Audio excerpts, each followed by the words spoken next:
he was gay. And he had some of the same issues that I had.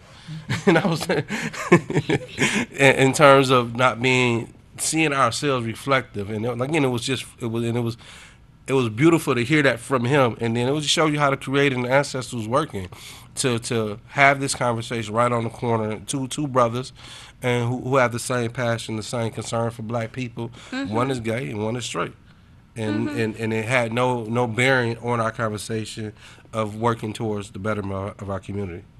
Absolutely, and it shouldn't. I see what you're saying. So, what is your message to youth in terms of leadership?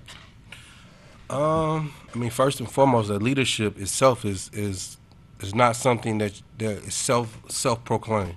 No, leadership is earned through responsibility, through accountability, through sacrifice, through love, through service. You know, a lot of people give me that title, but it's not something that I earned because I wrote a book. It's not something I earned because I produced a film.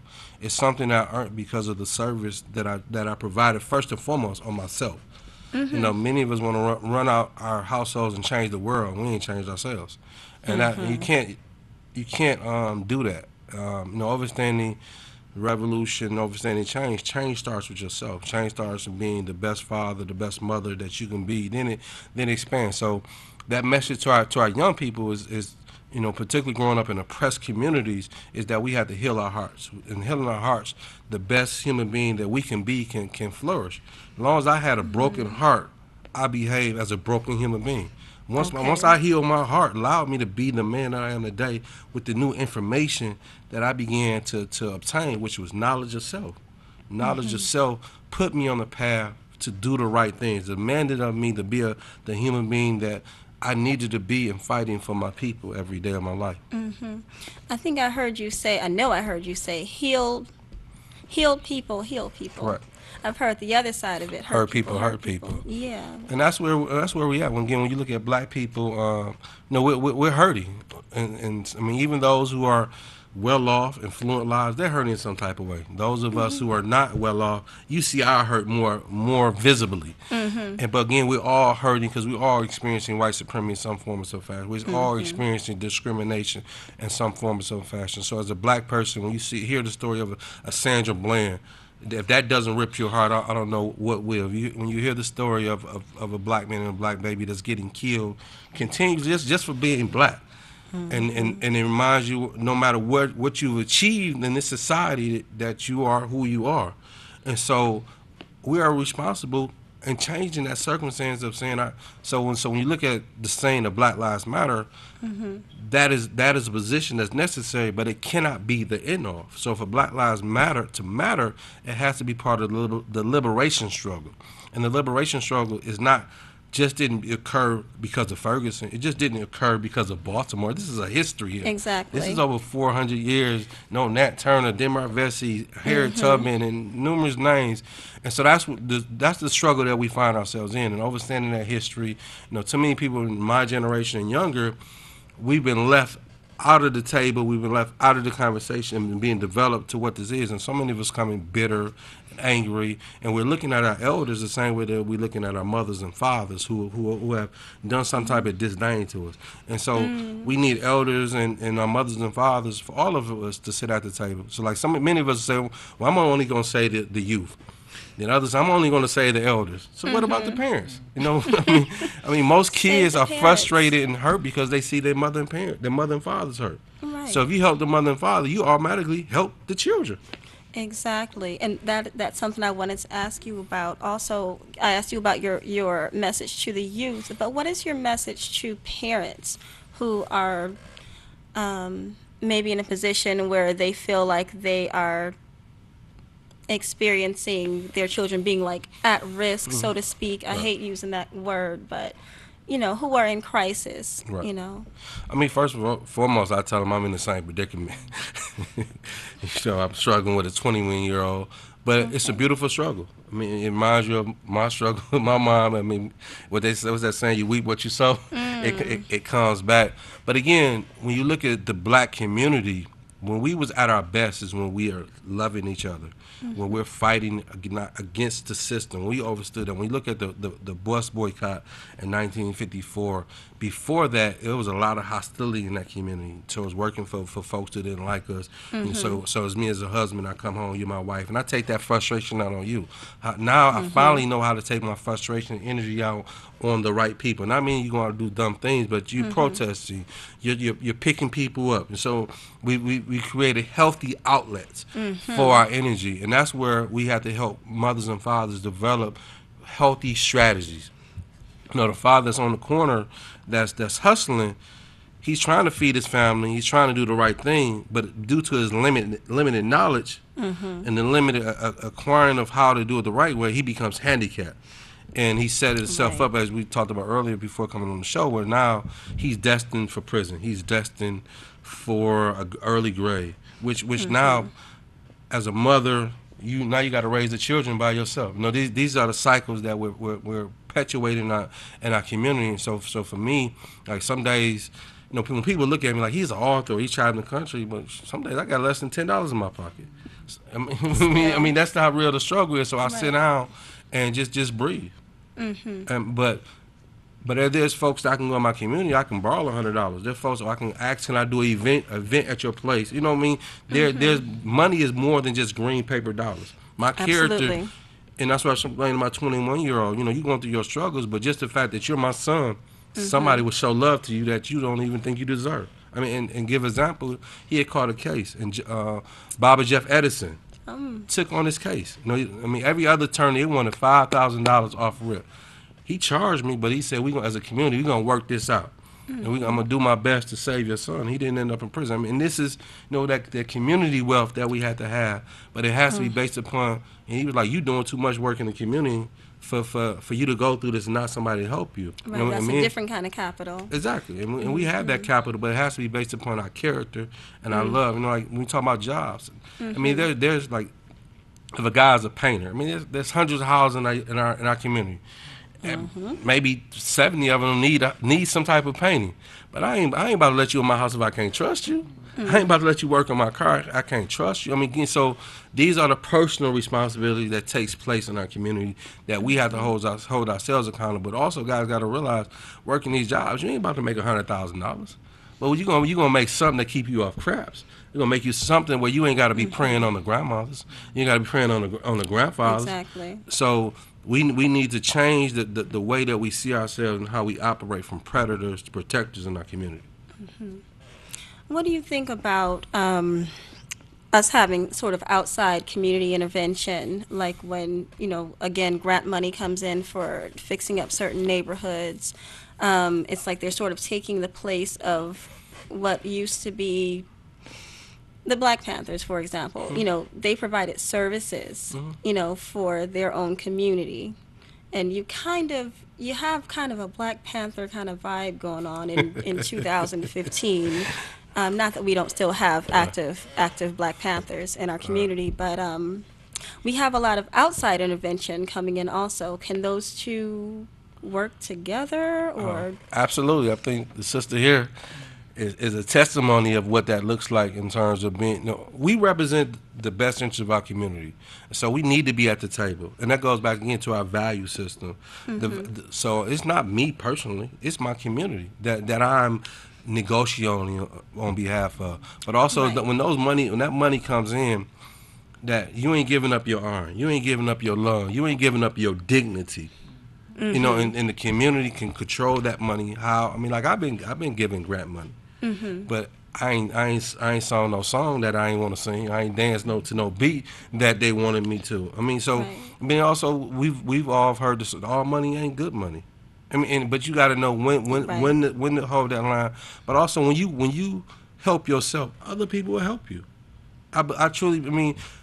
Yeah. The things I've done, because of what I've done for myself, people have responded to that and helped me. And when times like when I ain't have a dollar, here's a check that, you know, the God created that sent me that was owed me. Here it comes. But We Right on can't time. we can't do this work chasing money. We have to do this work to make a difference. And money, I mean, money is the easy thing in America to get because it's a capitalist society. But it can't control who we are.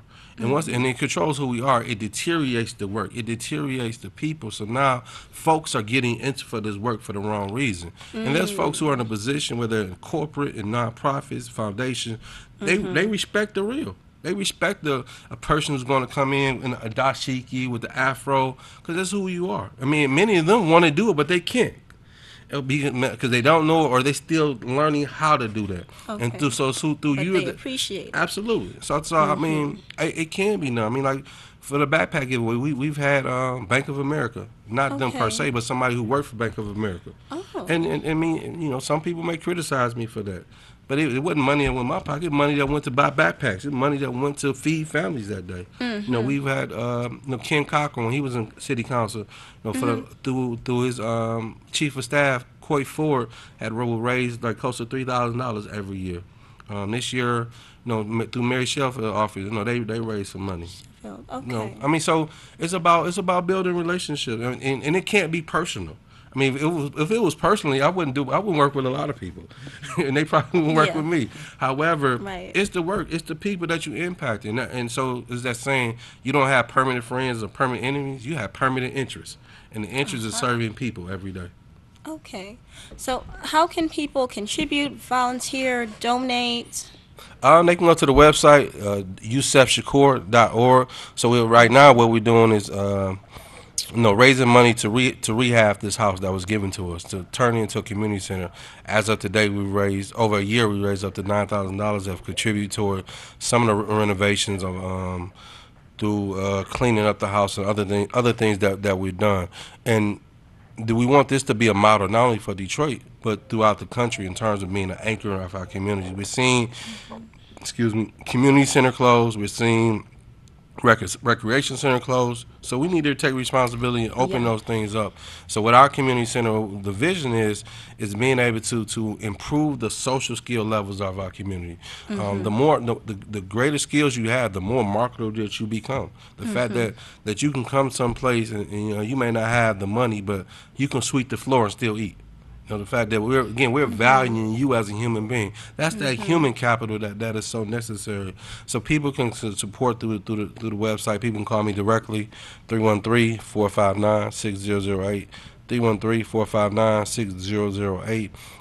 But also, I've learned too, like, support doesn't necessarily again come as green capital, and we have to move out of that position of organizing from a desperation. Like somebody can put $500 on the table, and that looks real awesome right now because you're desperate. But then that person will say, "I can introduce you to somebody else that can maybe turn you onto a carpenter, that can turn you onto some materials, and all Relationships. and all those things may come out to $20,000. But I'm looking at that 500 because I need that right now, and I'm willing to sacrifice the 20,000 because it's not resonating. Later on. And this is how we have to change. And again, the work that you guys are doing with at the African World Festival, I'm pretty sure this is some of the process, some of that bartering, some of that relationship that you built over years of a system, and that is always not about dollars and cents per se, and not negating the importance of dollars and cents, but relationships is also important. Yeah, the African World That's Festival movement. wouldn't That's what they exist call a if movement. it wasn't for the collaborations and partnerships and the volunteer contributions Right. that are brought to us from the community. Yeah. People look at situations like that, they look at a person like myself, and they assume there's a difference between how we living. Right. But if you are staying true to the purpose of uplifting your own community and being a resource within your own community, then you're probably not part of the elite class because you're spending that time and spending your resources in that manner. So it's true that it is a struggle to function in that way, but it is also the beauty of life Right. to work for self and to work for yourself. And when we say that, we include our community as ourself. And so it's a beautiful struggle. It's one that we do because we choose to do that. Right. And then we invite, as Yusef said, we invite all who have the good heart and see the benefit of the work that is being done who come with a positive desire to support, we invite them all in, because I learned some time ago that it wasn't really the best thing for me to do, to spend my energy being against everything and Right. fighting against everything and protesting against everything. Okay. It was a much better investment of my time and my life's energy, which is very, very precious, for me to go for what I'm about, to be for what I'm with, to spend my time and energy and thoughts and, my love with those things that I want to see prosper and progress. So that's my intention. That's why I'm there at the African World Festival. I want it to be the best ever. I want it to represent the museum and our community at its highest. And we do what we got to do to make that true. And I'm always appreciative of all the people who come and contribute to make that so. A lot of our performers, a lot of our skilled persons who are part of this event totally contribute themselves every year to this event. And so we appreciate the fact that there is that energy in our community, Right. where we are about some self-determination and are determined to move forward. And I think part of that too One is of the is, seven is, is principles opportunity to of teach Kwanzaa. people who want to y'all do hear me? community but may not necessarily know how to do Is- community. Is that Brother Sunday? No, I was just wondering if y'all can hear me, because I'm running off at the mouth back here. And I just wanted to, because I'm getting ready to get off, but I wanted to give my salute to Brother Yusuf. And I want to let him know that I appreciate him putting my books in the Urban Guerrilla Network last year. And my wife, Sonia, she was telling me how you accepted it at the drop of a dime. It was like it was a no-brainer for you. And I want to give a shout-out to Brother Shaka as well, because I wasn't able to get up in Fame Bookstore. But I just want brothers to know, I want you to know, Brother Yusuf, and let Shaka know that I'm here. We on deck, man. Think Tank Show is something that I'm giving to the community. I'm investing my oodles and noodles and zoom zooms and wham whams and cookies and potato chips and coffee to fund a platform like this, from incarceration, from prison. And I do get help from like my co-host and my wife, but I want people to understand that I'm not able to always do it by myself. I need the community's support. I need the community's help. I'm not doing this to line my pockets. I'm not doing this to fleece the people. I'm doing this to bring them something that they've never, or I'm doing this to bring them something from a perspective that they never got it from before. And that's the platform from someone who's incarcerated. Not to say that Mumia Abu Jamal and Brother Tukey Williams didn't do it as far as radio and television or radio was concerned, in respect to those two brothers. But I'm here in Detroit. I'm here in Michigan, and I'm doing this in Detroit and Highland Park. But we need brothers and sisters of a grassroots level to put this out there, to let the brothers and sisters know that we have a platform like this, that we have a medium like this, and we need to stop supporting outlets that's not supporting us back. There's no reciprocity, so to speak. You can't say that TV33 and WHPR is not showing reciprocity, because brothers and sisters who probably never would have even been on television and or radio is getting blessed because of this particular medium. And it's because of that reciprocity of us loving one another, or having the wherewithal to know, like you said, where our true equity stands. That's revolutionary. See, a lot of people, when they say revolution or they hear revolutionary, they think somebody got to pick up a gun or a bomb in order for them to have a revolution. All you have to do is change your mind. From being a slave to being somebody that's free, and or having the audacity to learn how to be free.